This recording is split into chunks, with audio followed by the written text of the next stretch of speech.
Hola a todos, muy buenas, ¿qué tal? ¿Cómo estamos? Yo soy Eduardo, esto es eduardocollado.com y hoy capítulo número 283.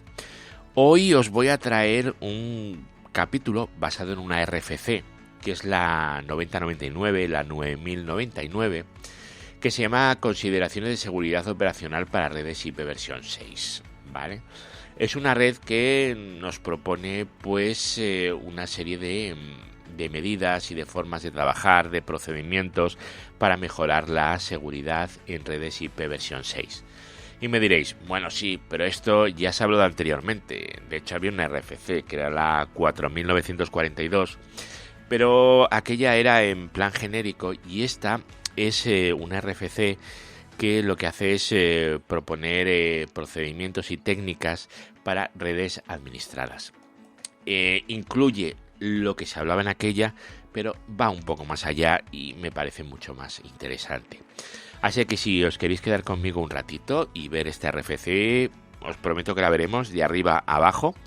Me he hecho un resumen bastante exhaustivo, demasiado diría yo, así que el capítulo de hoy, lo siento, pero va a ser un poquito más largo de lo normal y también la forma de grabarlo, porque es bastante más complejo de tratar que otros capítulos para el podcast que hayamos hecho anteriormente. Así que bueno, si os queréis quedar conmigo un ratito, pues vamos a poner al señor Estrada que nos haga la intro como siempre y empezamos. Vamos allá. Redes, hosting, tecnología, eduardocollado.com.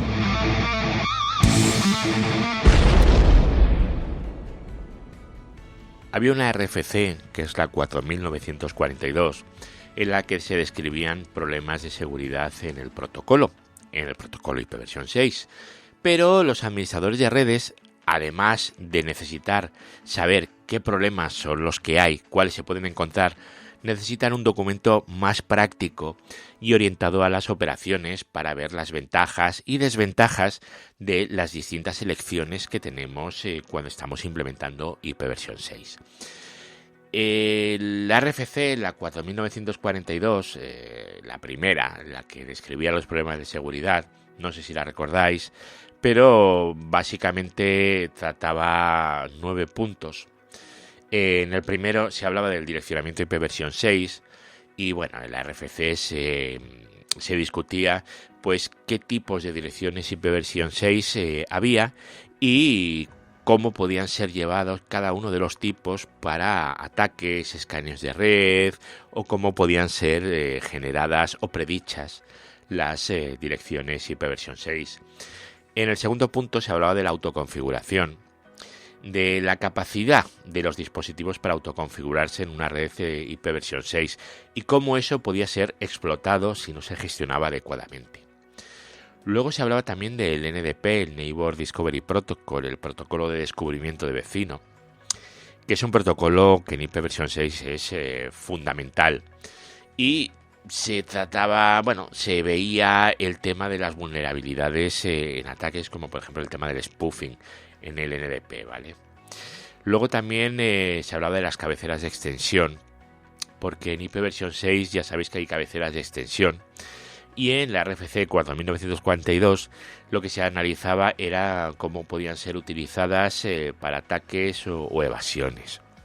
En cuanto a movilidad IP versión 6, la capacidad de IP versión 6 para permitir la movilidad de nodos también podía ser explotada si no se gestionaba correctamente. Todo esto nos lo contaban en la RFC 4942. Pero no solo esto, sino que además nos hablaban del multicasting, ¿vale? Porque en IP versión 6 tenemos un soporte ampliado para multicast, pero claro, este tiene sus propias consideraciones de seguridad. Luego también se hablaba de la transición y la consistencia, ¿vale? Cuando tenemos que operar simultáneamente en IP versión 4 e IP versión 6, pues podemos encontrarnos con, bueno, pues preocupaciones de seguridad, ¿vale? Que se basan en los mecanismos de transición. Y luego en el routing también. RIPNG o SPF versión 3, pues evidentemente también tenían sus consideraciones específicas. Y luego, por último, En aquella RFC, en la 4942, se hablaba de aplicaciones y servicios. Las aplicaciones que se comunican sobre IPv 6 pues podían tener vulnerabilidades específicas debidas a la naturaleza del protocolo. Evidentemente, ese protocolo era una revisión y un recordatorio para la gente que implementaba y desplegaba IPv 6. Bueno, implementaban soluciones en IPv 6. Y lo que hacía era proponer las mejores prácticas. Era útil, pero nos faltaba una visión más práctica. Y esa visión más práctica es la que vamos a ver hoy aquí en la RFC 9099, que lo que hace, la que hemos venido a ver hoy, de la que vamos a hablar hoy en este audio, es analizar los problemas de seguridad operativa asociados con varios tipos de redes, ¿vale? ¿Y qué es lo que hace? Pues proponer técnicas y procedimientos de mitigación, de solución ante los problemas que hay. El documento, la RFC, la 9099, evidentemente es aplicable a redes administradas, ¿vale? Que son las redes empresariales, las de proveedores de servicios, o incluir también las redes residenciales administradas, ¿por qué no? ¿Vale? Cualquier red administrada. Lo que proporciona son, procedimientos, y lo que hace es dar una visión más práctica de cómo funcionan las cosas. La RFC 9099 trata varios puntos y vamos a ir empezando por el primero, ¿vale? El primero que trata, exactamente igual que la RFC 4942, muy parecido, va a ser el punto del direccionamiento. Y empezamos con la parte de direcciones IPv 6. Y lo que nos dice es que la asignación y arquitectura de direcciones IPv6 que son cruciales para la seguridad. Vale, hasta aquí perfecto. También nos dice que es esencial preparar un plan de direccionamiento y estructurar para que el plan pueda desarrollarse, pueda llevarse a cabo y que sea seguro. Luego también hay un punto que se trata del RFC que a mí me ha sorprendido. Me sorprendió la primera vez que lo leí porque no me lo planteé como un problema de seguridad. Es si el espacio de direcciones es un PI o un PA, un Provider Independent o un Provider Aggregated, ¿vale? Y las implicaciones de seguridad que pueda tener ahí. Realmente la diferencia no es tanto el tipo de direccionamiento, sino quién tiene la propiedad administrativa de ese direccionamiento. Pero las diferencias efectivas son prácticamente inexistentes, ¿vale? La diferencia es quién es el dueño de esas direcciones IPv 6. Eso es lo importante. Esto también nos lo podríamos llevar a IPv 4, exactamente igual. Y luego también nos recomiendan proporcionar múltiples direcciones IPv 6 a los hosts y permitirles utilizar nuevas direcciones sin solicitudes explícitas. Eso es lo que nos dice la RFC en la parte de direcciones IPv 6. En cuanto a las ULAs, las Unique Local Address, ¿qué nos dice sobre las ULAs? Pues nos dice que esas direcciones que son útiles y se pueden utilizar, y de hecho lo recomiendan, en escenario donde los interfaces no son globalmente alcanzables, pero se encaminan dentro de un dominio, es decir, están dentro del routing, dentro de nuestra red, pero no son accesibles desde fuera.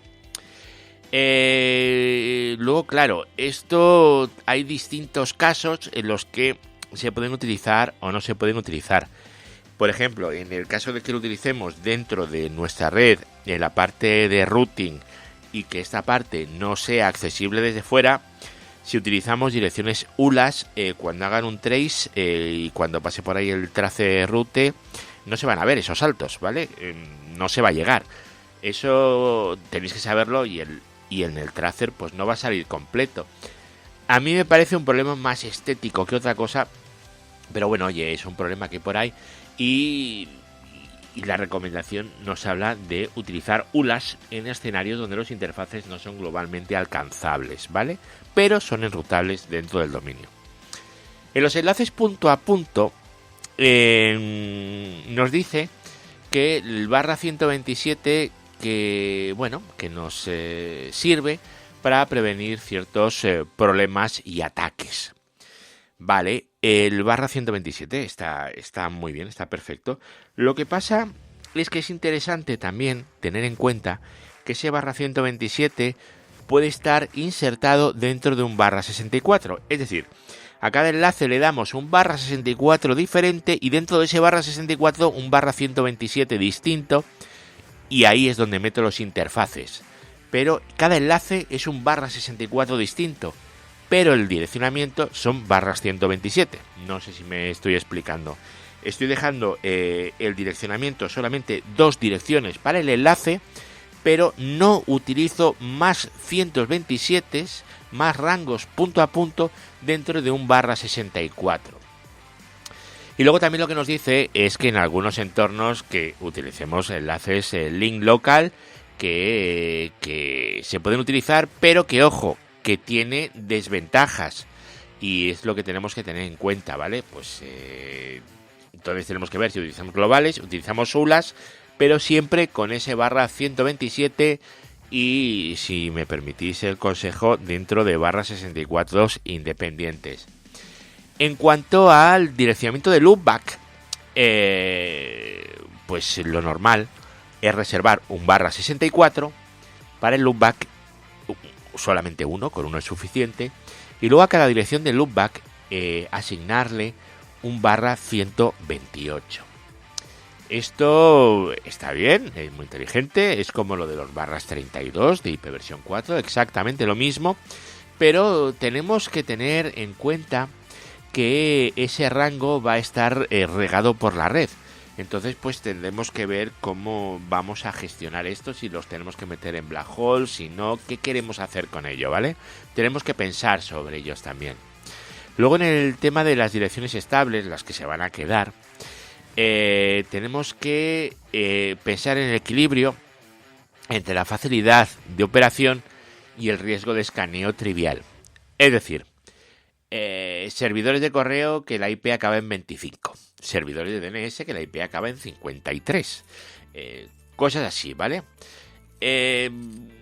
Bueno, pues las direcciones estables, que son las que vamos a dejar fijas, tienen una implementación muy fácil, y tenemos que ver cómo vamos a controlar eso y las políticas de perímetro, es decir, los firewalls, ¿vale? Eso tenemos que tenerlo en cuenta. Luego, en cuanto a direcciones temporales, las direcciones temporales son las slacks, ¿vale? La configuración automática de direcciones sin estado, pues automáticas, las que funcionan sin DHCP ni nada, ¿vale? En escenarios donde el anonimato sea fundamental. Proteger la privacidad del usuario es más importante que la atribución al usuario, ¿vale? Es más importante que esté protegido que no saber quién es, ¿vale? Temas de privacidad. Aquí tenemos que utilizar las direcciones de extensión, ¿vale? Y los mecanismos que se definieron en la RFC, la 8064, sobre todo esto, ¿vale? La dirección de privacidad estable pues tiene que tener el equilibrio entre privacidad y seguridad, ¿vale? Eso, bueno, pues es algo que tenemos que tener en cuenta también. En cuanto a consideraciones sobre DHCP, en la RFC, la 9099, se discuten, ¿vale?, las preocupaciones de seguridad alrededor de DHCP versión 6, incluyendo la detección de servidores DHCP no autorizados, ¿vale? Tenemos que tener cuidado que no se nos insertan servidores de DHCP ahí alegremente dentro de nuestra red. Y sobre DNS, pues es muy parecido, ¿vale? Tenemos que tener en cuenta, igual que en IP versión 6, bueno, esto es igual en IP versión 4 que en IP versión 6, cómo queremos proteger nuestros DNS, ataques reflejos, etcétera, ¿vale? Y luego hay consideraciones específicas dentro de entornos DNS 64, ¿vale? Luego, otra cosa que nos recomiendan en la parte de direccionamiento es utilizar un barra 64 por host, ¿vale? Además de las consideraciones de seguridad, las direcciones IP versión 6 también tienen que tener consideraciones de privacidad, ¿vale? Debido a su alcance global, es lo que nos dicen. Y entonces nos recomiendan un barra 64 por host. yo me iría más por interfaz, pero el RFC pone por host. En fin, yo os digo que si tenéis varios interfaces, en cada interfaz un /64. Consideraciones de privacidad de las direcciones, ¿vale? Además de las consideraciones de seguridad, ¿vale? Las direcciones IP versión 6 también tienen que tener consideraciones de privacidad debido a su alcance global, es decir, a que son direcciones públicas. Eso lo tenemos que tener siempre muy en mente. El siguiente punto sería hablar sobre los extension headers, sobre los encabezados de extensión, ¿vale? Porque los encabezados de extensión son la diferencia clave y fundamental entre IP versión 4 e IP versión 6. En IP versión 6 es necesario analizar toda la cadena de encabezados de extensión para encontrar el encabezado del protocolo de la capa superior, ¿vale? Los encabezados de extensión pues pueden provocar problemas de conectividad y despliegue debido a nodos que puedan descartar paquetes con esos encabezados.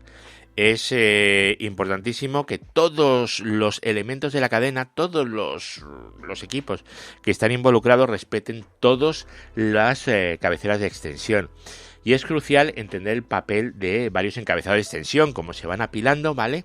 Y cómo los nodos intermedios deben de manejar los paquetes con estos encabezados. Luego, el orden y repetición de los extension headers, de los encabezados de extensión. Aunque bueno, hay recomendaciones sobre el orden y la repetición máxima de encabezados de extensión. Algunas implementaciones de IP versión 6 no siguen estas recomendaciones, así que cuidadito con eso, ¿vale? Y los dispositivos, los de borde, ¿vale? Los que están al final deben utilizarse para hacer cumplir el orden y las ocurrencias recomendadas, es decir, las repeticiones que hay de ciertos encabezados. Luego, los encabezados de extensión del hop by hop, los de salto, ¿vale? Este encabezado obliga a todos los nodos a inspeccionar y probablemente a procesar este encabezado, ¿vale? Lo que permitiría ataques de denegación de servicio. O sea, este encabezado puede utilizarse para eso, ¿vale? Las especificaciones actuales sobre este encabezado han considerado el vector de ataque y, bueno, y lo que permiten es que en algunos routers esta opción, la de los encabezados de salto, sea configurable, ¿vale? Hay routers donde tenéis una opción para configurar los encabezados del hop by hop. ¿Para qué? Para evitar el posible ataque de denegación de servicio. Vale, esto me imagino que en un futuro todo esto funcionará de forma automática en todas partes o no lo sé. Ahora lo podéis configurar. Cada equipo de una forma distinta, los que lo permitan, ¿vale? Luego, el fragment header, los encabezado de fragmento. Pues cuando tienes que fragmentar, pues lo utilizas, eso está claro, ¿vale?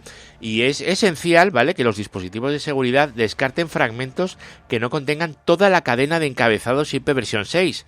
¿Para qué? Pues para evitar que puedan eludir los filtros sin estado. Y luego, encabezados de extensión de seguridad IP. Los encabezados de extensión de seguridad de IPsec, ¿vale? De seguridad IP, de IPsec, son necesarios para la seguridad a nivel de red, ¿vale? Y aunque anteriormente se exigía la implementación de IPsec en IP versión 6, las recomendaciones actuales han actualizado esta exigencia y ya no es imperativo, ¿vale? Ya no tienes por qué tenerlo. Vamos con el siguiente punto, la seguridad en la capa del enlace. La seguridad de la capa de enlace en IP versión 6 depende en gran medida de ese protocolo maravilloso que tanto nos gusta, ¿verdad? Que es el NDP, por las operaciones que hace el enlace. Si no está asegurado, el NDP puede ser vulnerable a varios ataques, como la suplantación de mensajes de router vecino y ataques de redirección, ¿vale? Los redirects. Así que mucho cuidadito con el NDP. ¿Qué podemos hacer? Pues limitar la tasa de solicitud de vecinos, ¿vale? El NDP, pues como puede ser vulnerable a ataques de remotos de denegación de servicio, ¿vale? Lo que se sugieren son medidas de mitigación como la limitación de las tasas, cuántos mensajes puede haber y la gestión inteligente del caché o del temporizador. Luego hay otra cosa que tenemos que hacer, que es el filtrado de los root advertisements y de los anuncios de vecinos, ¿vale? Y de routers, ¿vale? Los root advertisements, los anuncios de router, ¿vale? ¿Por qué? Porque la suplantación de los RAs es un vector de ataque conocido. De hecho, es una de las cosas que se configura en los equipos, en los switches, ¿vale? De entrada es de lo primero que vas a configurar, el RA Guard, ¿verdad? Entonces, bueno, pues hay varias soluciones para bloquear los anuncios inválidos de router y técnicas de evasión de esto. Se recomienda emplear, como ya os he dicho, RA Guard y SAVI como primera línea de defensa.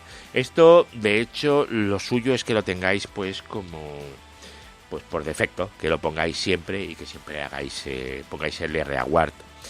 Vale, ¿cómo vamos a proteger el DHCP? Porque DHCP versión 6, V6, juega un papel importante en la configuración de las redes. No puede ser todo Slack, ¿verdad que no? No. Entonces, las amenazas más comunes provienen de servidores de DHCP maliciosos o mal configurados, que puede ser, ¿vale? Entonces se utiliza una cosa que se llama DHCP V6 Shield, como escudo, pero en inglés, ¿vale? Para analizar los registros correspondientes. Luego, tenemos un tema que a lo mejor nos afecta a todos, pero bueno, que está ahí, que es la capa de seguridad del enlace 3GPP. El enlace 3GPP es similar a un enlace punto a punto y mitiga la mayoría de ataques relacionados con NDP. Bueno, el impacto del tráfico multicast. En IP versión 6 se utiliza multicast para los mensajes de señalización, ¿vale? A recordar que en IP versión 6 no hay broadcast, ¿vale? Utilizamos multicast para cualquier cosa, básicamente. El uso de multicast puede tener efectos secundarios en redes inalámbricas, ¿vale? Como el impacto en la vida útil de la batería.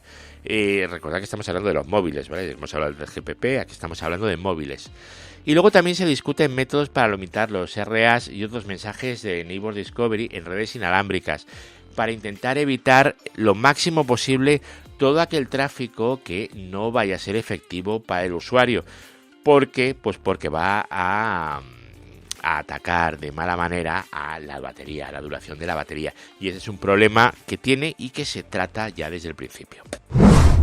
Pero como decían en los dibujos animados, no se vayan todavía, que aún hay más. Tenemos la seguridad en el plano de control. La seguridad en el plano de control en IP versión 6 es realmente muy parecida a la de IP versión 4, ¿vale? Hay alguna diferencia específica, pero todo lo que tengáis para IP versión 4 es aplicable en IP versión 6. Tened en cuenta que la arquitectura de los routers a día de hoy mantiene una separación estricta entre el plano de forwarding y el plano de control del routing, ¿vale? De esto estuvimos hablando el otro día en el capítulo, ¿vale? Estuvimos hablando aquí en el podcast, ¿verdad que sí? Luego, problemas de seguridad en el plano de control, ¿vale? El plano de control implementado como un proceso genérico puede ser atacado, inundando su cola de entradas con más paquetes de los que pueda procesar, lo que puede causar interrupciones en la red, un ataque de negación de servicio. Técnicas de mitigación. Bueno, ¿qué podemos hacer? Pues descartar paquetes de control potencialmente dañinos antes de que sean encolados al procesador. Limitar la tasa de paquetes restantes en una tasa que el procesador pueda manejar, ¿vale? Podemos hacer ciertas cosas que ya se están empezando a implementar, sobre todo en el kernel de Linux y similares, ¿vale? Protocolos de control, ¿vale? Esto nos va a incluir OSPF versión 3, BGP, NDP y también ICMP. Se deben de configurar listas de acceso, ¿vale? Los ACLs para filtrar paquetes según criterios específicos y limitar la tasa de paquetes válidos. Ya los ACLs no solo son para cortar el acceso al SNMP o para hacer cosas así. Los ACLs los vamos a utilizar para limitar las tasas de paquetes que van a acceder a la controladora, ¿vale? Luego, los protocolos de gestión el SSH, SNMP, netconf, etcétera, también tenemos que hacer exactamente lo mismo que con los protocolos de routing que hemos dicho antes, ¿vale?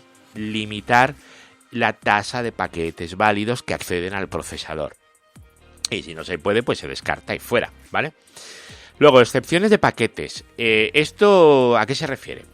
Pues a paquetes que requieren un procesamiento específico, como es la generación de los mensajes ICMP. Recordad que ICMP en IP versión 6 es todo, ¿vale? Entonces, pues tenemos que generar aquí mensajes para casi cualquier cosa, ¿vale?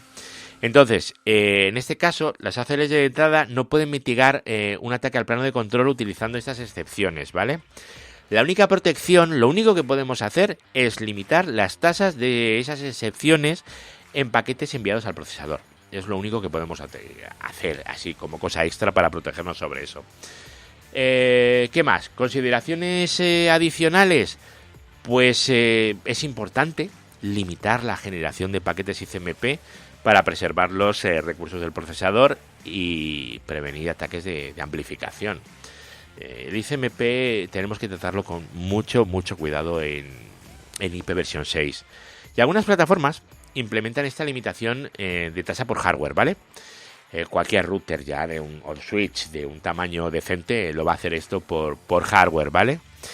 Pero, claro, el problema es que no generar un mensaje ICMP pues puede romper algunos mecanismos de IP versión 6, porque al final en IP versión 6 todo funciona mediante mensajes de ICMP. Y cuando digo todo es todo o prácticamente todo. El ICMP es fundamental. Y llegamos a la parte de routing, la seguridad en el routing, en el encaminamiento de IP versión 6, ¿vale? Lo que hay que decir es que es muy similar a lo que haríamos en IP versión 4, con excepciones, ¿vale?, para la autenticación de vecinos en OSPF versión 3. Es así, lo único un poco especialito. Aspectos generales de seguridad en el router, en el routing, en el enrutamiento, encaminamiento, como lo queréis llamar. Pues lo vamos a dividir en 3 secciones. Autenticación de vecinos o pares, los peers, ¿vale? Aseguramiento de actualizaciones de routing entre pares, ¿vale? Las actualizaciones que se mandan. Y filtrado de rutas. Esto, quieras o no, en IP versión 4 también lo hacemos, ¿vale? O sea, es algo que tenemos que meternos como mejor forma de trabajar independientemente de en qué protocolo o en qué versión de IP estemos trabajando, ¿vale? Y evidentemente lo que nos dicen es que es recomendable activar un protocolo de routing solo en los interfaces donde sea necesario. Exactamente igual que en IP versión 4, ¿vale? De hecho, cuando configuráis OSPF, por defecto le ponéis Passive Interface Default, ¿verdad? O sea, por defecto los interfaces son pasivos y no participan en el proceso de routing. Pues aquí es exactamente igual. En BGP, idéntico, exactamente igual. Todo lo que hagáis en IP versión 4 es aplicable a IP versión 6. Y vamos con la diferencia que hemos dicho que había en la autenticación de vecinos con OSPF versión 3, ¿vale? ¿Por qué? Pues porque OSPF versión 3 puede confiar en IPsec para la autenticación. ¿Cuál es el problema? Que no todos los routers tienen soporte estándar para IPsec. Así que, ¿qué pasa aquí, no? Vale.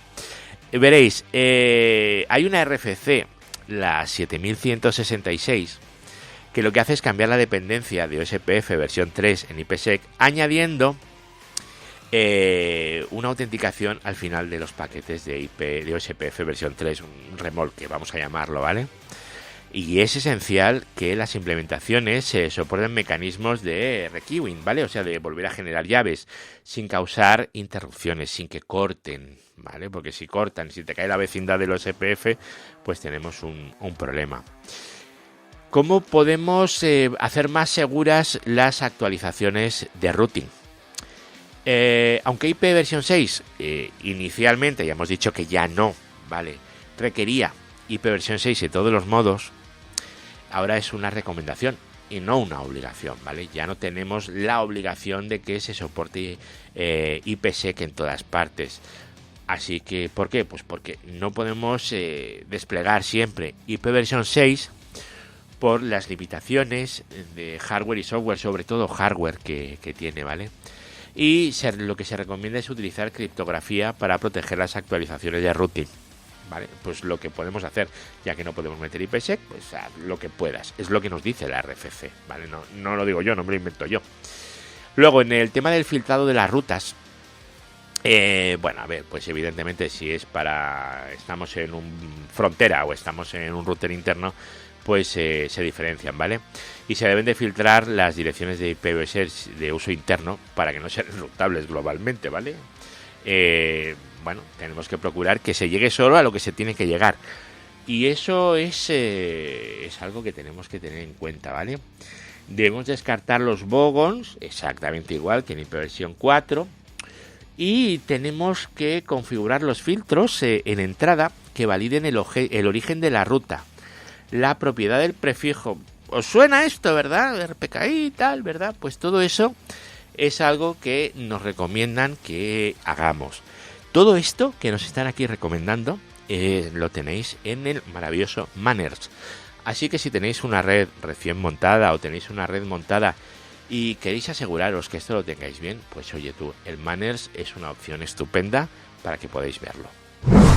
¿Os parece si vamos a ver las tecnologías de transición y coexistencia?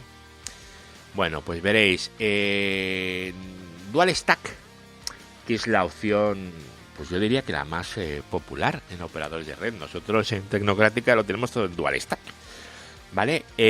¿Por qué? Pues porque te permite que coexistan IPv 4 e IPv 6 a la vez. Esto evidentemente minimiza el impacto de las operaciones existentes de IPv 4 y facilita una transición más fluida hacia IPv 6, porque ya tienes IPv 6 funcionando, también tienes IPv 4, ¿vale? El tráfico de ambos protocolos es nativo, con lo cual es mucho más sencillo trabajar. No tienes nada en medio, ¿vale?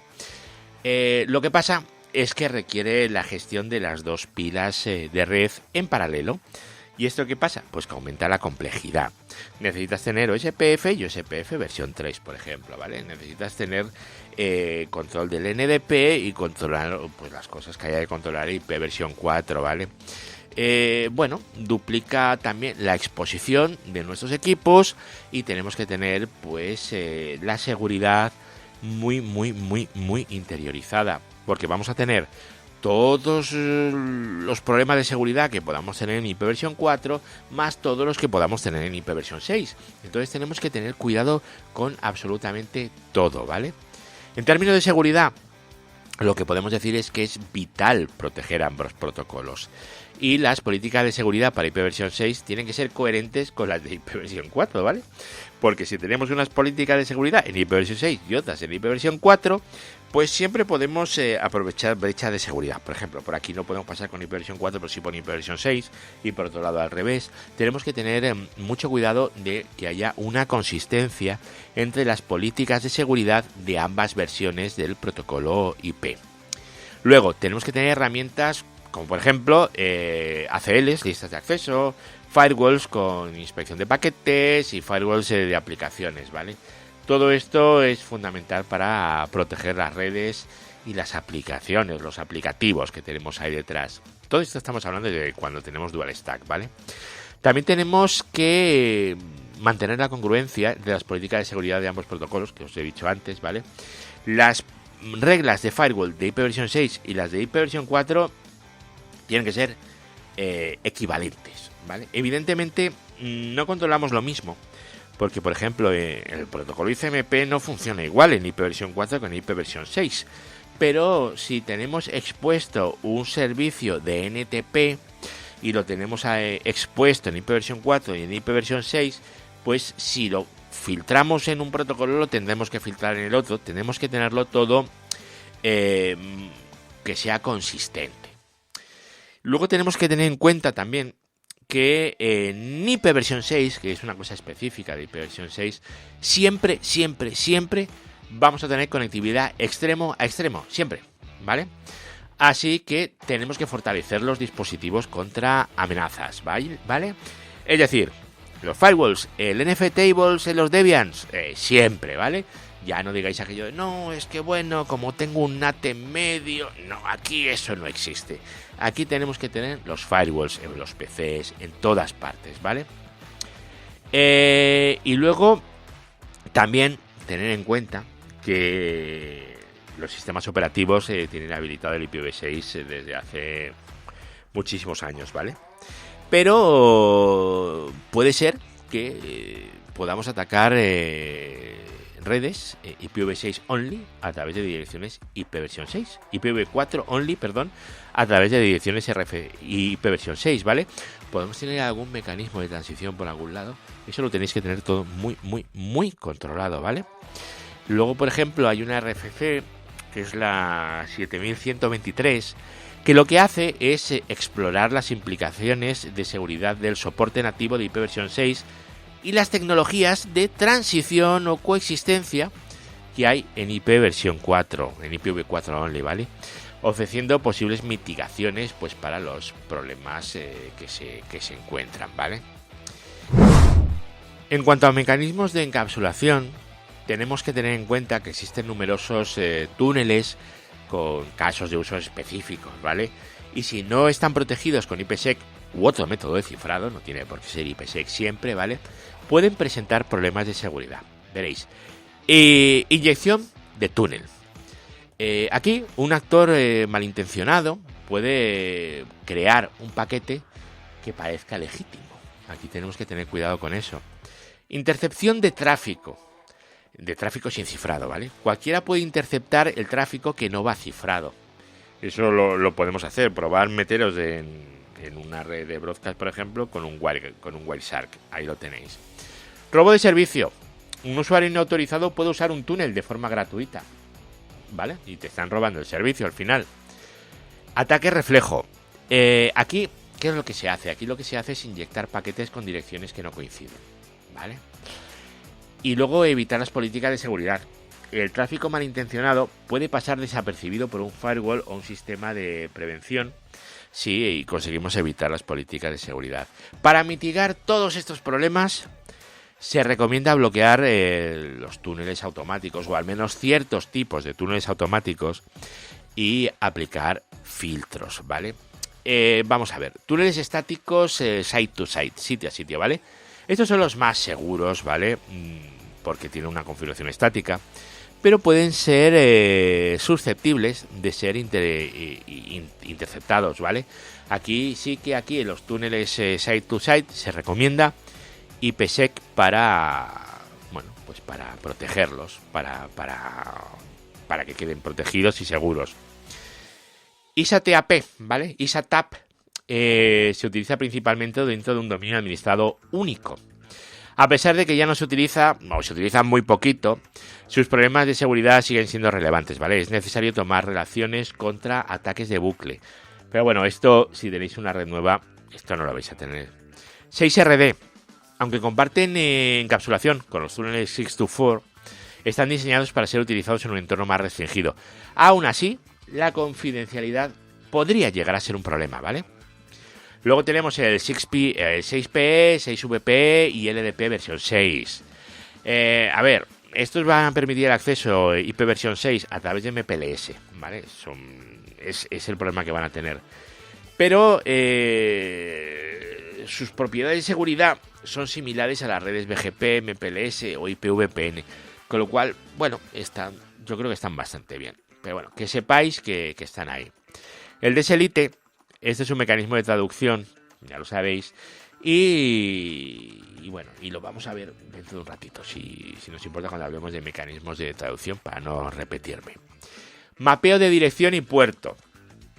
Estos protocolos ofrecen a los hosts de IPv4 acceso a host en Internet. La configuración y el mapeo deben ser consistentes para garantizar la seguridad. Vale. 624. Requieren de una dirección IPv4 pública para funcionar correctamente, ¿vale? IPv6 a IPv4, ¿vale? Han sido reemplazados en sistemas operativos recientes debido a problemas de seguridad. Hay sitios donde ya no puedes implementar esto. Teredo. Uy, el Teredo, Dios mío. Se utiliza todavía en entornos residenciales y tiene problemas de seguridad similares a otros túneles, ¿vale? Sí recomiendo utilizar IPsec, pero puede ser un riesgo en redes IPv4, ya que permite eludir las restricciones del firewall. Es decir, te van a entrar por el IP versión 6, no por el IP versión 4. Y Teredo pues ya no se utiliza, ¿vale? En la mayoría de los entornos. Teredo se hizo muy famoso porque era lo que levantaba los Windows hace mucho tiempo, ¿vale? En resumen, ¿vale? En este RFC, en esta sección, vemos mecanismos de encapsulación y los problemas de seguridad asociados con varios túneles y técnicas de encapsulado, ¿vale? ¿Qué se propone? Bueno, pues lo que se propone es que le pongas básicamente IPsec, y si no le puedes poner IPsec, pues por lo menos ponle algún mecanismo de cifrado, ¿vale? Aunque bueno, lo suyo es que le pongas IPsec siempre que puedas. Luego hay un punto que se trata en la RFC, que es lo que llaman endurecimiento general de dispositivos. Y ya que los dispositivos están habilitados por defecto para IP versión 6, a día de hoy están así todos, es importantísimo protegerlos contra ataques a través de IP versión 6. Y lo que nos dice también es que las técnicas utilizadas para IP versión 4 también deben aplicarse para IP versión 6. ¿Y cuáles son esas técnicas? ¿Qué es lo que nos proponen los dispositivos? Y hablamos de los dispositivos finales, ¿verdad? Pues restringir el acceso al dispositivo solo a individuos autorizados. Correcto. Monitorizar y auditar el acceso. Esto no lo hace tanta gente. Luego, desactivar aquellos servicios que no se utilicen. Comprender las direcciones IPv6 utilizadas y cambiarlas predeterminadas si es que es necesario. Es decir, no poner direcciones IPv6 que sean que se puedan predecir, ¿vale? Luego, utilizar protocolos criptográficamente protegidos para la gestión del dispositivo. Que utilices un firewall del host para controlar el tráfico, el propio firewall del host, o sea, no te dicen que te compres un Palo Alto, no, te dicen que si utilizas un Linux, que utilices un NFTable, un IPtables o lo que quieras. Luego, que lo tengas siempre actualizado, software, firmware, parches, todo eso. Y luego la autenticación del doble factor, ¿vale? Pues que utilicéis el generador de numeritos o también las llaves, las YubiKeys, todo este tipo de cosas. Y bueno, y evidentemente todo el tema de virus.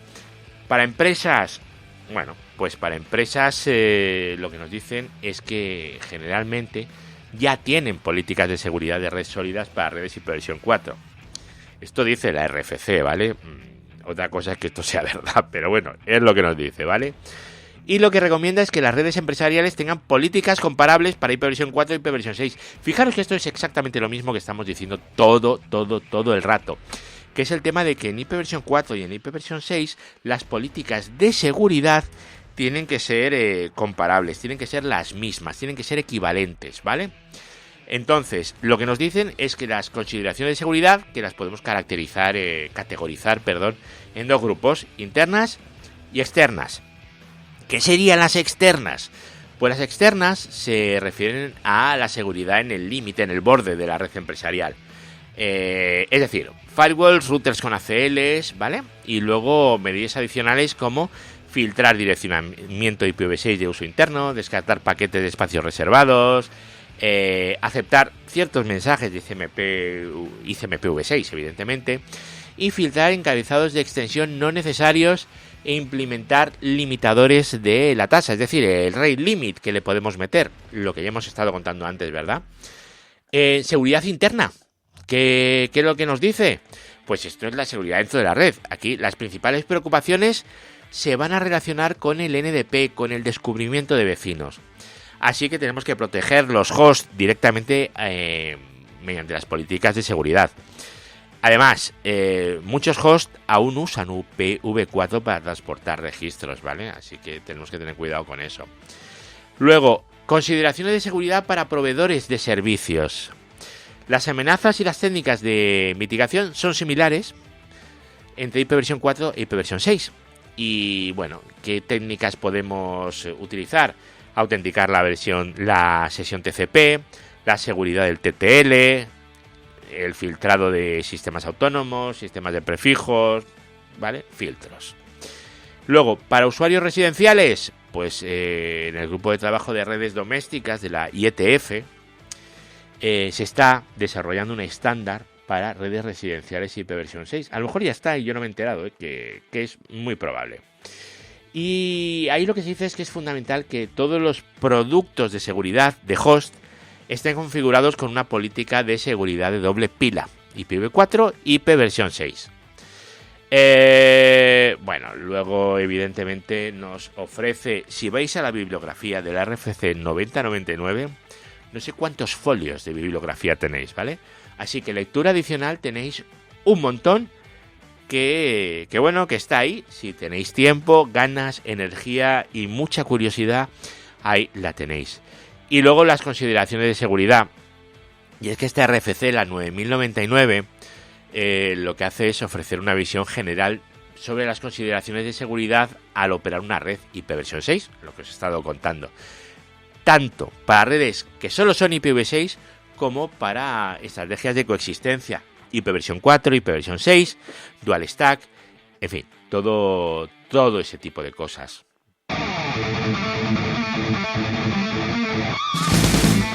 Redes, hosting, tecnología, eduardocollado.com.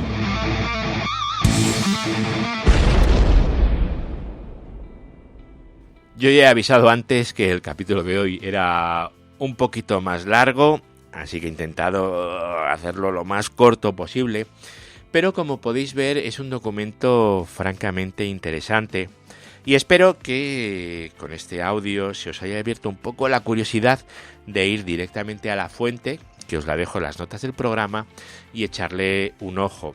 Pero ya no tanto como eso, sino que tengáis en cuenta que en IPv4 y en IPv6 las políticas de seguridad tienen que ser iguales, ¿vale? Es muy, muy, muy importante que si antes le dedicábamos trabajo a proteger nuestra red, que con IPv6 también lo hagamos exactamente igual y que sea consistente todo.